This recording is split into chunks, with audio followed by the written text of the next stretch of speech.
You know that thing where you get an amazing pair of shoes at a really great price and want to tell everyone about it? Yeah, so do we.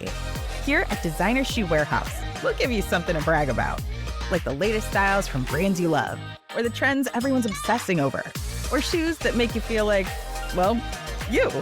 So go ahead, show off a little. Find shoes that get you at prices that get your budget. Head to your DSW store or dsw.com today. DSW, let us surprise you.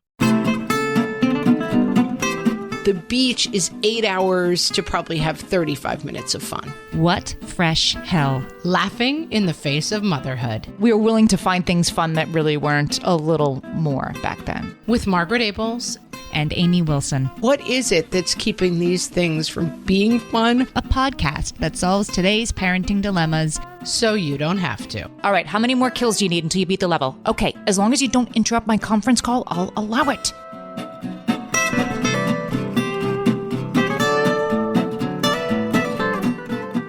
Hey everybody, welcome to What Fresh Hell, Laughing in the Face of Motherhood. This is Amy.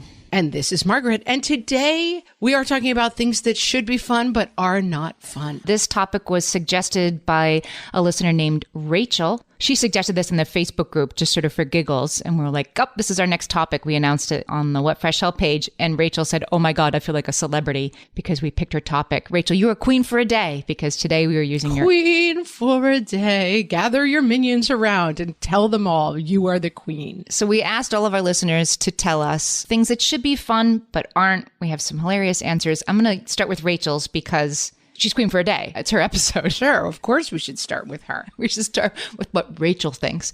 Rachel says painting her daughter's nails should be fun but is not. This whole episode is just going to be me being like, that doesn't even sound fun. I get why you would think like mommy-daughter manicures, that will be fun. But I mean, it doesn't even sound fun to me. It sounds terrifying and horrible and wet and messy and like it will end in tears. I have never even thought that getting my nails done was that fun. Going to like a nail salon, which if you live in New York City or live in any big city, I suppose, there are so many nail salons in New York. I think that's if you live anywhere now. I could throw a pebble and hit like 6 of them. Yeah, and like a new store opens and you're like, oh, maybe it'll be a ramen place. And it's like, no, it's either a bank or a nail salon. Right. We buy everything on Amazon. And so any store that opens is going to be a nail salon. Yeah. But I've just always felt like this is a tedious use of 45 minutes and $45 that I'll never get back. I've never found it like relaxing, sort of like a haircut. Oh, it's definitely not relaxing.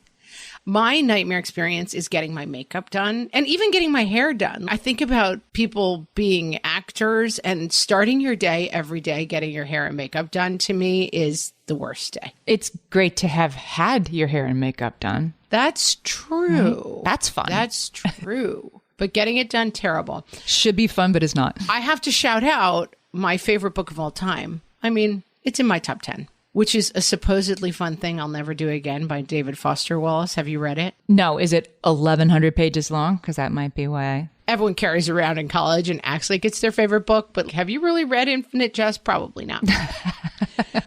But the book A Supposedly Fun Thing I'll Never Do Again is in my top 10 and features him going to a fair and a cruise, and he's just a phenomenal writer. It's just all about like, why aren't fun things fun? The zenith of this, the absolute, this is never fun and it is not fun for me is the beach. I just don't like anything about it. Okay. It should be fun because we all spend a lot of money on beach houses and vacations and let's all go there for a week. It should be fun. It's the perfect example. Right. Like we spend a lot of money and effort getting there and then it's not fun. Why?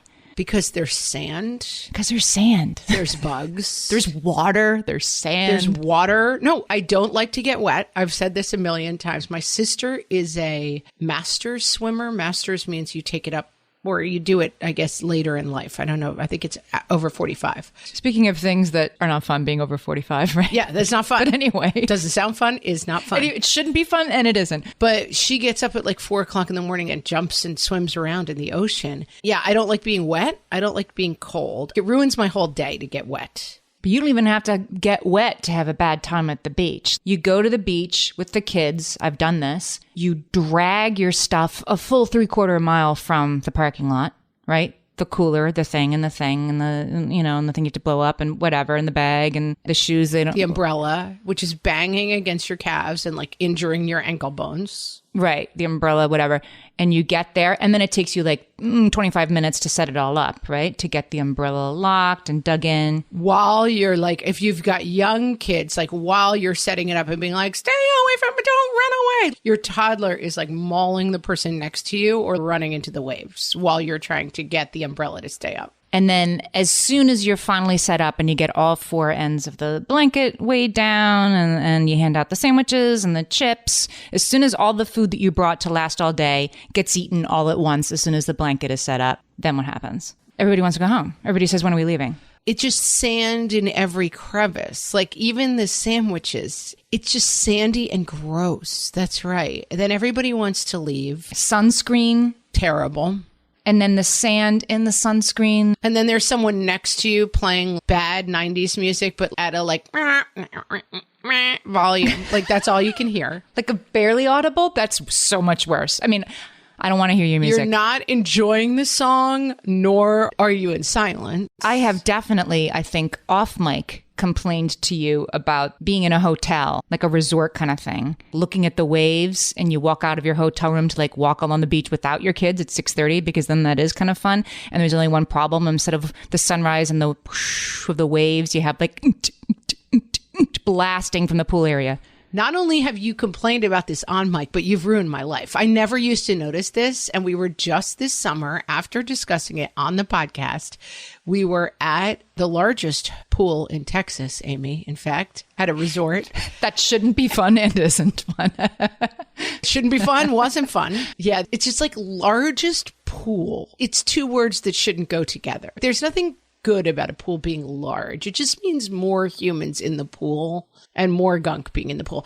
But all this to say, I was so aware of the music from you. Like, of course, we went down early in the morning. It was just Drake songs playing at full volume at an empty pool. Like the only time of day it should have been calm. I was like, oh, this is the Amy Wilson problem. They're trying to help out, right? They're trying to like elevate the setting. But silence is really underrated virtue, particularly by the ocean. Silence elevates. I mean, we're very old to be having this conversation. I'm so my mother. I could hear my mother's voice being like, would a little silence kill everyone around here? Right. We grew up without like the tinny phone speaker being available to you at all times. Like, I don't need my subway ride to be filled with your Spotify playlist on iPhone speaker. I don't think it's fun, but I didn't think it would be fun. Back to the topic. I knew that wouldn't be fun to get on the subway with other people. I mean, the beach, like when you're like catching a wave and like when you're sitting there, like having a cocktail and like chatting with someone with your feet in warm sand, like I understand why it's fun. It gets more fun the older kids get, I feel like, because you can sit and chat with people as the kids play. Depending on how, yeah, not my kids. My kids like, when are we leaving? When are we leaving? I think the beach is only fun if not beach is available besides you walking 3/4 of a mile back to the car. Oh, yeah. A day trip to the beach is a nightmare. Correct. My thing is that I just hate the sand so much. And so I set up like sand-free towels. And then like the kids walk over them and I'm like, that's the sand-free towel. Like I'm just going insane the whole time. Trademark, sand-free towel. Sand-free towel. Guess what the sand-free towel is not? Guess what the number one thing about the sand-free towel is? It's not. It has sand all over it. That's the number one thing. It is things that should be sand-free that aren't everything at the beach. And then not only that, but then the sand is like in your teeth, in your bed, like somehow it's in your earplugs, like for the next 6 months. It's like glitter. You use it once and you think about it for the next 7 years. Sand is the same. Yes. One of our listeners called out glitter. Allison said anything involving glitter should be fun, but isn't. Definitely whoever invented glitter had the best of intentions. Did they though, Amy? I think they did. Should I push back on that? What were they thinking? I don't know what they were thinking, but I am giving them the like, this is joy. This is sparkle. This makes things seem more magical. It does none of those things, but that was the intention. I have to believe that because otherwise I just give up hope. Otherwise, you just have to lay down. How do I go on? I want to give a shout out to Mariana. Mariana says Nerf guns should be fun, but aren't. I totally agree. I mean, I've never thought Nerf guns were fun for me, but they're not fun for kids either. Somebody's crying in 15 seconds. I mean, yeah, you're not wrong. And the other thing about Nerf guns are two of my least favorite things. Well, the number one least favorite thing is their earth murder, right? They're just like styrofoam bullets that And you got to keep buying more because they get lost in the bushes. yeah, and they're just killing the animals. I don't know. It just feels like the deer are eating them and dying. And they're all over the lawn. I was like, why are they worse than like Legos? It's because we're shooting them into our outdoor environment. You're saying that's like additional problem. More styrofoam among the leaves. We're just like, it's not enough for us to be using styrofoam. We're going to shoot 4,500 sticks of styrofoam into nature to just confuse and make the animal's digestion a mess. It should be fun. It is not fun. There's a whole other podcast episode that was 38 seconds of fun, because I feel like a lot of these things are, the beach is 8 hours to probably have 35 minutes of fun. I feel like Nerf guns are $1,000 and 9 hours to have 15 seconds of fun. 15 seconds, still somebody's crying. Somebody is not having fun almost immediately. Somebody else might still be having fun. But in terms of it being fun for everyone, almost immediately that's not the case with a Nerf gun. I once had fun with a Nerf gun. Should I tell you about it? Or is that in opposition to our topic? Really? Yeah. No. I mean, I'll allow it because they should be fun. So tell us about when it was fun. During the pandemic, we have down the street neighbors, because it was the pandemic and there was nothing better to do. They would ride, they had an e-bike, which is some sort of bike that it's easier to ride because it has some sort of electricity involved. All this to say that it was the dad and his two sons on the back of the bike. It was like a little cargo bike thing. And they would drive to our house on their bike, and those two sons would have their Nerf guns in the back. And they would start running circles around our house, like on our lawn, on the bike, and calling to us and taunting to us. And then we would keep an arsenal of loaded Nerf guns by the door. And we never knew when it was going to happen, but they would show up. Sure, you never know. You would hear like the plink, plink of Nerf bullets against the windows. Yeah. And then we would run out, and there would be a quick, impromptu skirmish where we would shoot at them on the bike and they would shoot back at us and taunt us, and then they would go away. And it was extremely fun. I'll allow it. It was a special time, right? That's an asterisk. Okay, that was a special time when we needed everything we could get during those years. And the fact that sometimes there would be a joyous, taunting Nerf battle that popped up out of nowhere. It got us through some hard days, people. That's what it was. That was a time in our lives when we were all willing to meet any bit of fun, including our children, willing to meet any bit of fun 85% of the way, and being like, see, being stuck inside isn't all terrible. We're shooting Nerf guns at each other, right? And that you could carry that through the whole afternoon. And I think we've lost that love and feeling for good reason. We need to get back to life. But we were willing to find things fun that really weren't a little more back then. Yeah, we're skirting dangerously close, Amy, to a conclusion and a lesson here, which I don't think this episode is about, but we might revisit later on. That, what is it that's keeping these things from being fun? I'm willing to consider it, but first we'll just be back complaining more about things that are not fun. Right. Should be fun, but they're not. Hellions, it's time for some spring cleaning, and I don't just mean the coat closets. Doing your financial spring cleaning can actually be super easy when you let Monarch do your financial spring cleaning for you. One dashboard that gets your entire financial life organized. No more clutter, no more mess, no more logins scattered everywhere, just accounts, investments, property, and more, all in one place. Get your first year of Monarch for half off, just $50 with promo code FRESH. Monarch allows you to look not only at what you've already spent, but also to plan for the future. With Monarch, you can set savings goals, plan for big purchases, and notice spending trends before they become a problem. I can generate cash flow reports that show me what we spent this quarter, this month, what we're probably going to spend next month, and feel prepared, organized, and knowing how to plan for the future. No more surprises and a lot more clarity. Try Monarch. Use code FRESH at monarch.com to get your first year half off at just $50. That's 50% off your first year at monarch.com with code FRESH.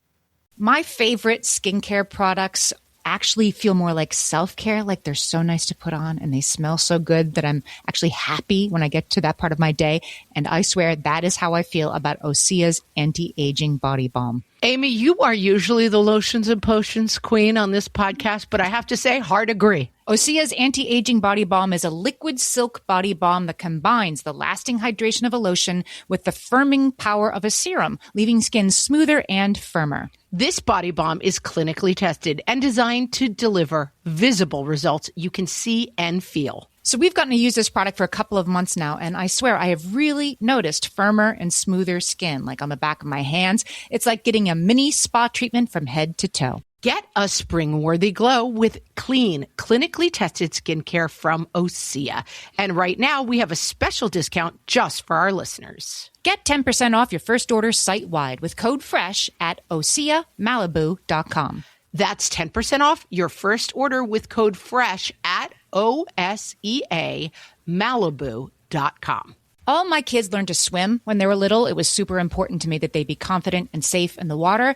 There was only one problem with that: taking them to swim lessons. I mean, the pools were freezing. There were always cranky adults doing laps right there. And it was definitely not, for any of us, what you would call fun. Amy, heard. But now there's Goldfish Swim School. Goldfish takes a really thoughtful approach to swim lessons, combining research-based teaching with a warm, kid-friendly environment that actually helps kids thrive in the water. Every detail at Goldfish is thoughtfully designed to create a golden experience, from shiver-free, warm indoor pools to comfy waiting areas for parents to professionally trained lifeguards on deck. Goldfish uses an approach called the science of swim play, which combines guided play with proven teaching techniques to help kids learn to swim, build water safety skills, and gain confidence, all at their own pace. Lessons are designed to meet kids exactly where they're at. If you've been thinking about swim lessons or just wondering where to start, this is a great opportunity. Right now, Goldfish Swim School is offering a waived membership plus your child's first lesson free at participating locations. Just visit goldfishswimschool.com/free to find a location near you and enroll using promo code FREE. That's goldfishswimschool.com/free, promo code FREE. Heather says drive-in movies should be fun, but aren't. I mean, agree. You know how on the survey they're like, is it 1 through 10 or NA, meaning like not applicable to your life? This is NA for me. I'm not a drive-in movie theater person. Oh, where we go in the summertime, like 2 miles from our front door, is a drive-in theater. They make it fun. I'll tell you what, they have, because it's like also mini golf and it's also milkshakes. Like there's a restaurant and a mini golf and a little place to hang out. And then you go sit in your cars and watch the movie, which is sort of like the tail wagging the dog. It's why you came, but it's not the most important part. Sitting in your car watching a movie that you can kind of see and kind of hear past your kid's bedtime is not as fun as advertised. This is my big beef with drive-in movies. There's a place, which maybe is near where you're talking about, that's too far from our house. And then this is the problem. A movie's starting at 8:30 at night. And that's not interesting to me. Like, I can't see a movie that starts at 8:30 at night. And then it's like an hour drive. So every time we've ever thought about doing it, I'm like, that sounds like a nightmare. Yeah. I saw Scream at a drive-in, the original Scream, which was very, very good. Although I had told my friend who went with me, she's like, well, I don't want to go because I don't like scary movies. And I said, oh, I don't think it's scary. I think it's a comedy. Because I thought it was a parody I thought it was the movies that then parodied Scream. It was both. It was the Thing and right. It was very meta. It was like a slightly ironic horror movie, but it was still a lot of like chasing and stabbing and jump scares. It was not a comedy. So that's what I mostly remember about seeing that. I was more in trouble because I'd brought a friend under false pretenses than that it was a drive-in movie. I feel like a drive-in movie is a good concept, but the execution is just flawed. In Texas, I know my family goes, and it's someone brings a pickup truck. It's like a flatbed, and they put beanbags in the back. Like, that sounds fine to me. I'll allow it. I don't like to be outdoors. I'll tell you, the backyard movie, another thing I'm not that interested in. Yeah, it's a lot of effort. I'd rather be not being touched by nature while I'm watching a movie. I'm good with being in a lazy boy. What's this Nerf bullet doing here while I'm trying to watch a movie? That deer seems to be choking over there. Priya says bounce houses are just money spent on tears. They're fun until they're not. agree, question mark. I do think that bounce houses are surprisingly lethal. Like they're like stealth injury farms, which I did not realize. Oh, they are. We had a kid come visit us from a program where you can have like somebody who like doesn't have exciting places to go in the summertime come stay with you for 2 weeks in the summertime. Anyway, it was a non-starter. Like you could not have a kid come if you had a bouncy house trampoline type thing in your backyard. No, thank you. When we grew up, let me take you back to a time where a young person would see a bounce house like it was like Halley's Comet. You would see one like once every 3 years. It was a thrill. I mean, a bounce house would maybe appear at the end of school fair. I mean, it was... Right. We're talking state fair once a summer. Oh, the sight of a bounce house was just like... Right. Am I dreaming? Am I dreaming? Exactly. Every first communion, right? Oh, it's like people have them in their backyards. We rented a bounce house for like a 4-year-old's birthday party. The funniest thing is that we rented a bounce. I lived in Los Angeles, and guy comes to set up the bounce house, and he's like, "Do you have an iPhone? Take a picture of my face." And I was like, "Okay, dude, whatever." What? He's like, "Don't give the bounce house to anyone who's not me," because apparently there was a whole scam in LA where people would go around and like steal other people's bounce houses. Basically, a guy would just come up at 4:00 in the afternoon and with a truck and say, "We're here to take the bounce house down." And you'd be like, "Sure, go ahead."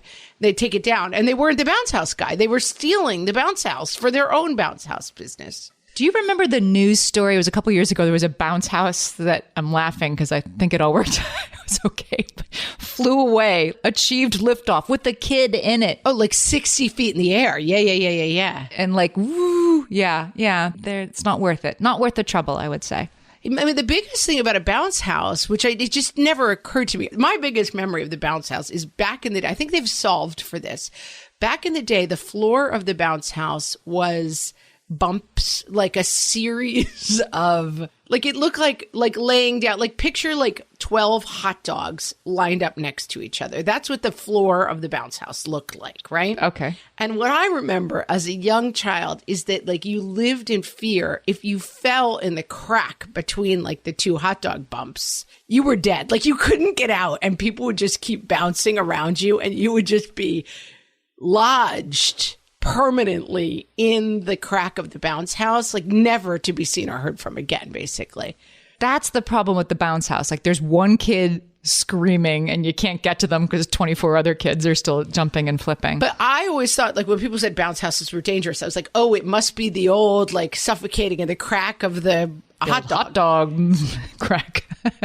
The crack of the hot dog. Which I still think happens like at the walls. You can still like slide into like crack areas and be just basically trapped and screaming for your life while a million married children bounce around you. But what really happens in bounce houses is kids bonk heads, that they bonk into each other with their heads. Uh-huh. Well, that makes sense. And indeed, we rented a bounce house, and my 6-year-old self was just like, if you told me when I grew up, I would have like Cinderella living in my backyard. Like the idea that there was a bounce house in the backyard of my house. And of course, my husband and I got in and like bounced around in it for an hour. We were so excited. Let's go why, because Crystal is coming in hot with the entire category. Okay, she's not just coming for bounce houses. She says amusement parks should be fun, but aren't. I'm going to take the other side of this, Crystal. I like an amusement park. I am team amusement parks are fun. Yeah, I like them too, but it depends on how hot a day it is and how long the line is for the ride your kid wants to go on around 3 p.m. Yeah, sure. They can go terribly wrong. I recently took 5 children to the amusement park, the local amusement park here. It's called Playland. I grew up going there. It's pretty fun. It's got like big rides. It's where prices go so low, low, low, low, low. Where prices go so low, low, low, low, low. That's Playland. Right. And I took 5 kids. I mean, I want to say it set me back close to $500 to walk in the door. I got a non-participant wristband, which still wasn't cheap. Yeah, I'm sure it was a $500 day because also then I bought everybody, you know, a Coke and lunch and whatever. $500 just on fire. Those tickets are like when you go and you have to get like 4 tickets to ride this ride and 6 tickets to ride that ride, and like you burn money. Yes, I will say God bless them. They've gotten rid of that system, I think, almost everywhere. They've suddenly figured out, like, just let a kid in with a wristband and then they can go wild. Charge us astronomical prices for the wristband. Yeah, fine. I'll drop $500 and then I never have to like deal with another ticket. Because P.S., you were still dropping $500. It just was like $20 at a time. It was still as much. You weren't tricking me. It just took longer. Yeah. No. Now I'm like, let's just all stop living the lie. All right, let's just all admit this is going to cost $500. $500. Was it that fun? I guess that's what I have to say. So 5 kids, $500. Let me tell you that we got there and it started pouring cold rain. It was supposed to drizzle, poured cold rain, and we stayed for like, I'm going to say an hour and a half. So it wasn't that fun. And I'm going to say definitely not $500 worth of fun.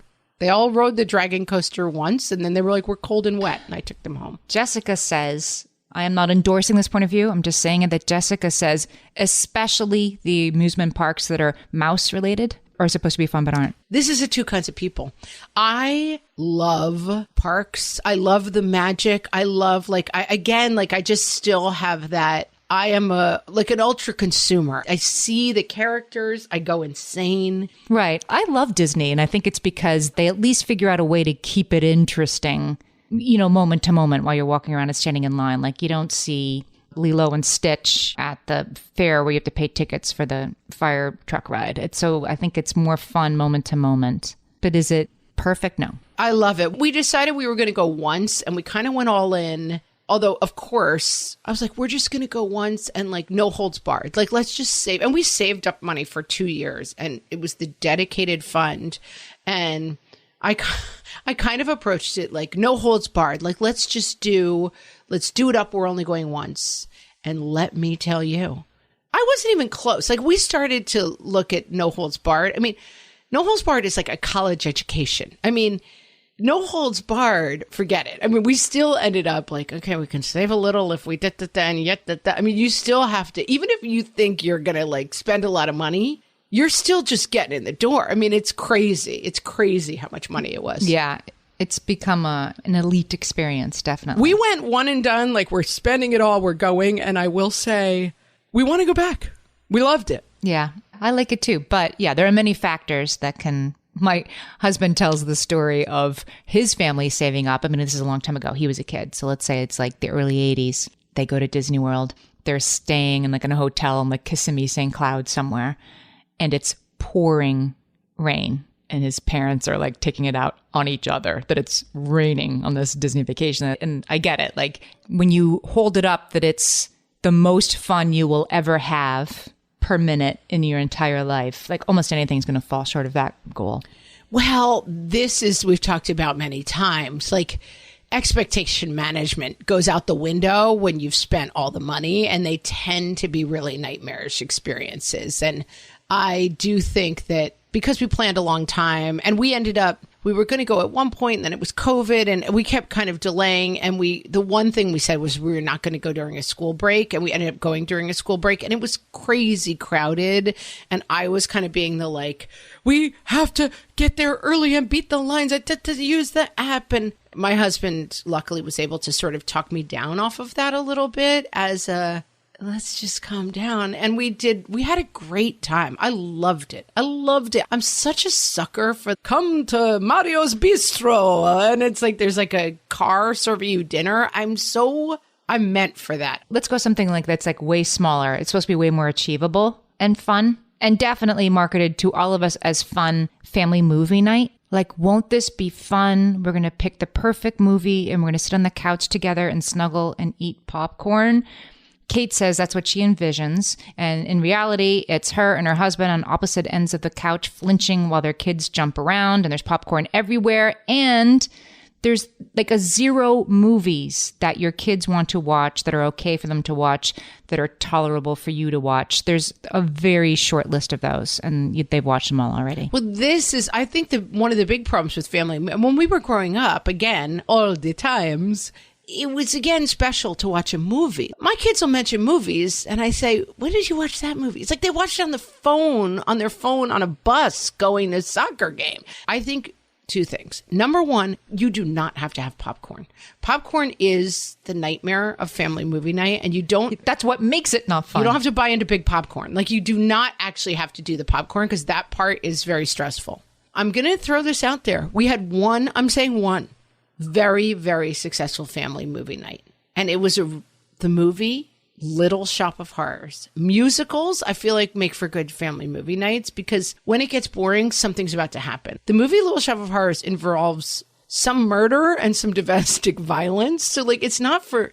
But I'm just going to say my kids were pretty little. And that was the most successful family movie night we ever had. Can I throw out Singing in the Rain?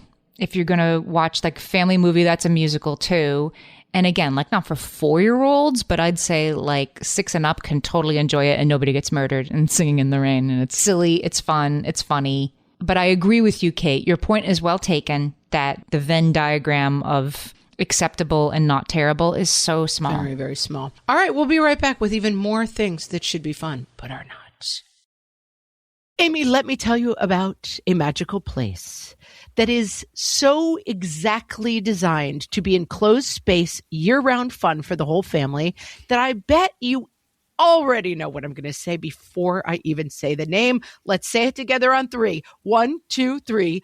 Great Wolf Lodge. You got it, Amy. My kids loved Great Wolf Lodge when we went. You probably already know that it has a huge indoor water park with a wave pool, lazy river, a bunch of massive water slides. But then your pack can hit the other attractions because, wait, there's more. Great Wolf Lodge has adventure-packed attractions like Magi Quest, a live-action game kids can play throughout the lodge, plus the Northern Lights Arcade. Spent some quality time there, so your kid who loves the lazy river and your kid who loves fantasy games will both have a great time. Great Wolf Lodge also offers great dining options and complimentary daily events like nightly dance parties, all under one roof. Unpack the car once and you're settled in to have fun. And with 22 lodges across the country, you're always a short drive away from adventure.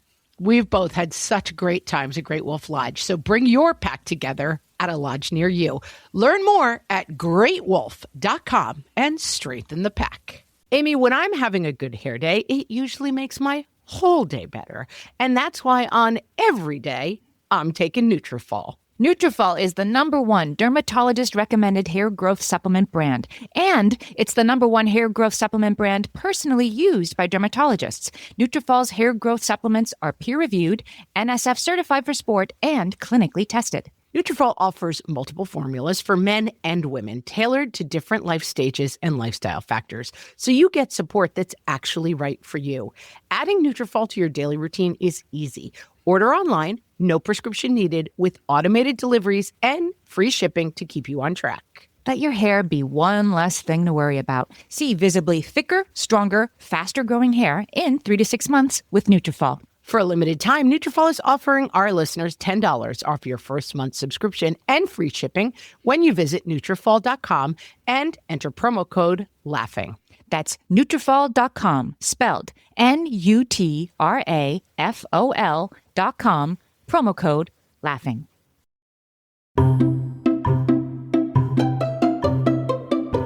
And now, the parent we thought we'd be versus the parent we are. From the What Fresh Hell podcast. The parent we thought we'd be. I just cannot understand parents who let their children watch screens. I'm sorry, but try parenting. The parents we are. All right, how many more kills do you need until you beat the level? Okay, as long as you don't interrupt my conference call, I'll allow it. The parents we thought we'd be. Hello, there's no such thing as kids' food. Kids should eat what they're served. I mean, that's how they do it in France. The parents we are. Come on, honey, you haven't had a vegetable in a whole week. I'll give you dessert if you eat 3 of those tater tots. The parents we thought we'd be. When you are truly connected with a child, there's never any need for yelling. The parents we are. Get in the car! In the car! I knew you hear me! If you don't get in this car right now, Christmas is canceled forever! This has been the parents we thought we'd be versus the parents we are. From the What Fresh Hell podcast.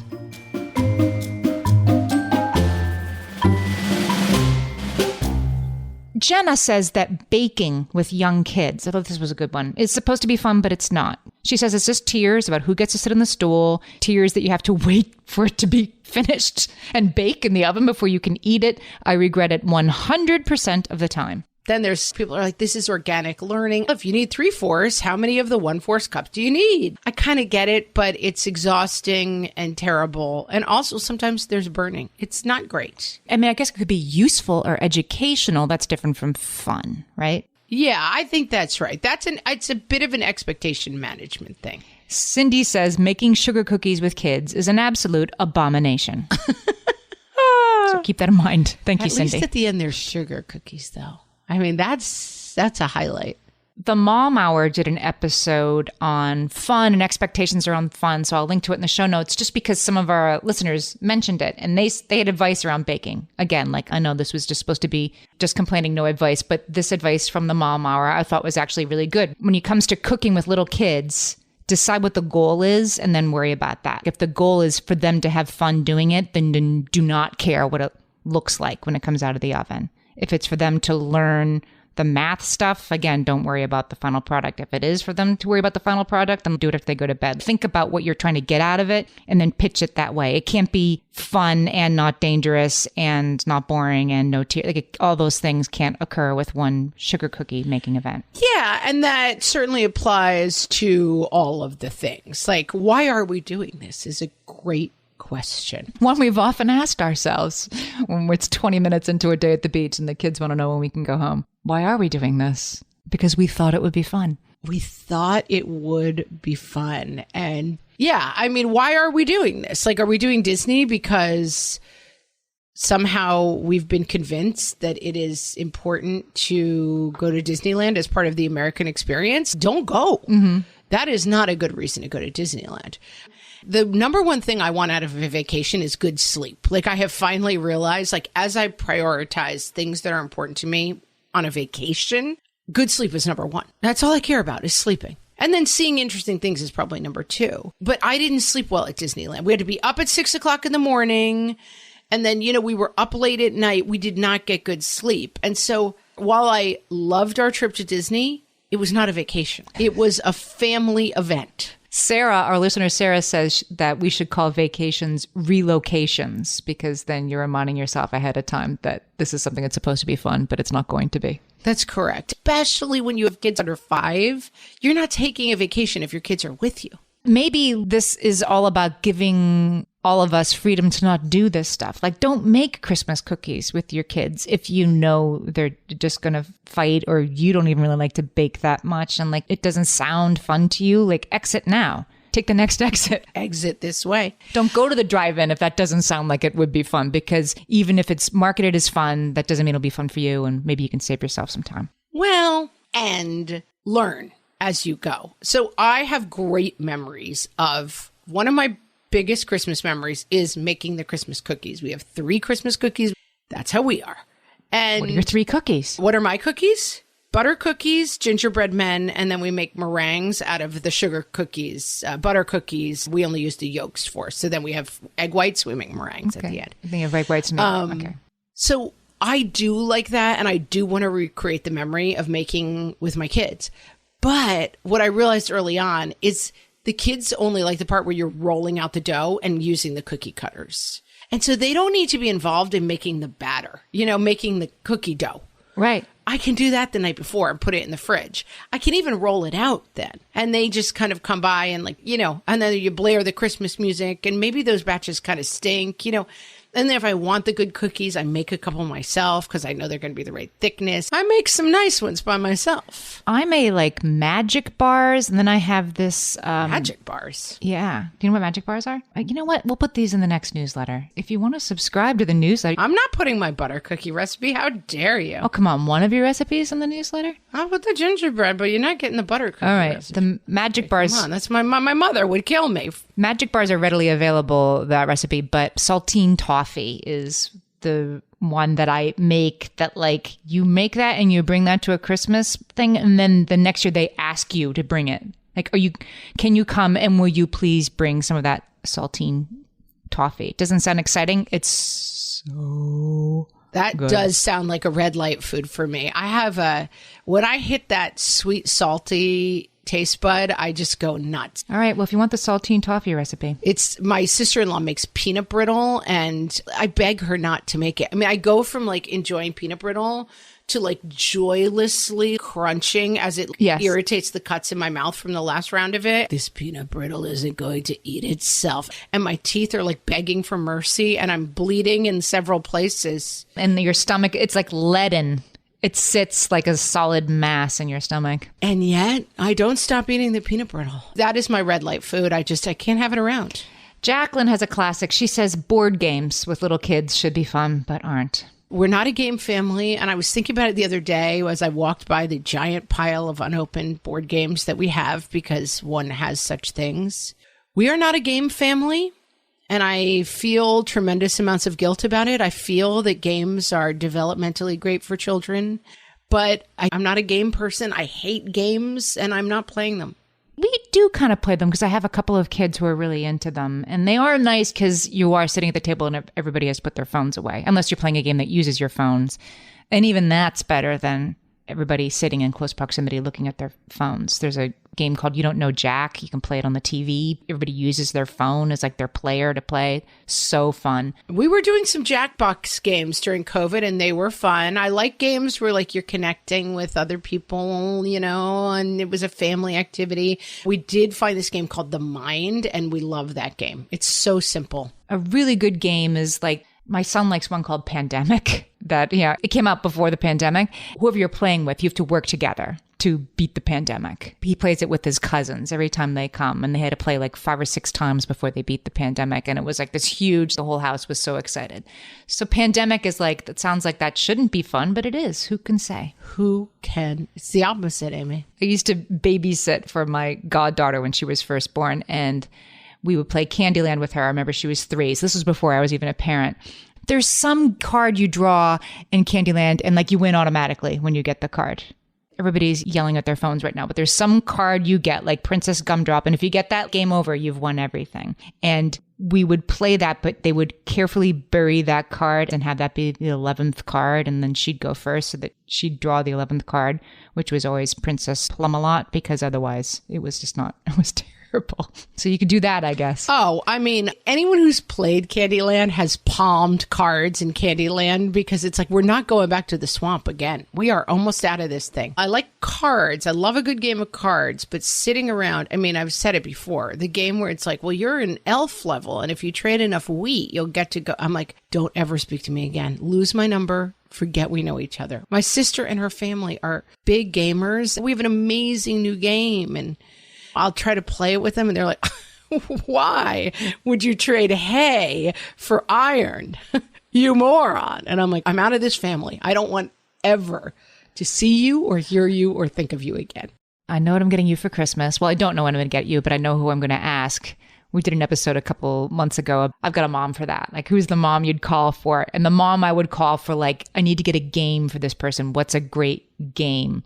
My sister-in-law Diane, like, I don't know where she sources this information, but she always knows, like, the cool new fun game. And so she brings it when we get together. She sends it to you, and she knows. So I'm going to find a game for Margaret. It's like an O. Henry story. I'm going to get you the game you will love. I mean, I've been at this for many decades, and I've only ever found one, which was The Mind. That's the game I like. Amy, one thing that sounds fun, is fun, and continues all the fun in the world is the subscription to What Fresh Hell Plus. That's right. When you subscribe to What Fresh Hell Plus, not only do you get ad-free versions of our entire archive, hundreds and hundreds of episodes at your fingertips, but you also get very special bonus episodes where we talk about things that are not parenting related, but are super important to us, like the worst jobs we ever had or the worst fashion mistakes we ever made. Let me tell you, there's so much to talk about. Come on. Doesn't that sound fun? Really fun. It is really fun. I love doing the subscriber episodes, and I think they're genuinely fun to listen to. So go check it out. It's at whatfreshhell.supportingcast.fm, or you can just click the link in the show notes for this episode. You just go tap, tap, and then you can keep listening where you already listen. You don't have to sign up for a whole separate thing. Costs $4.99 a month, and you support the show. Love it. And with that, go have some fun or non-fun, and we will talk to you next week. Thanks, everybody.